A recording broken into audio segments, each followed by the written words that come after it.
Welcome to Penrose Learning, where we make understanding easy. In this video, I will explain how to start your GMC Sierra with remote. First, make sure your vehicle is locked. This is a crucial safety step before initiating the remote start sequence. The system requires the doors to be secured. Also, confirm your truck is within a reasonable range for the remote to communicate effectively. This ensures a successful and convenient start every time. To begin, press the lock button on your key fob once. This action prepares the system for the remote start command.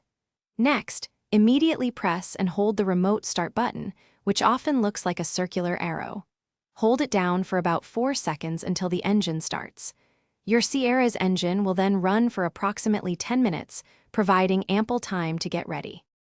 You can extend the remote start duration for another 10 minutes by repeating the lock and hold sequence. Remember, the remote start feature will not activate if your check engine light is illuminated, indicating a potential issue. Also, ensure the hood is fully closed and latched, as an open hood will prevent the system from engaging for safety reasons.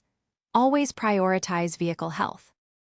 If your remote start isn't working, check your fuel level. The system often won't engage if the tank is too low. Also, a weak key fob battery can prevent the signal from reaching your truck, so consider replacing it if needed. For those looking to simplify their daily routine, check the description for a link to some fantastic leak-proof meal prep containers and other great deals. Thanks for watching.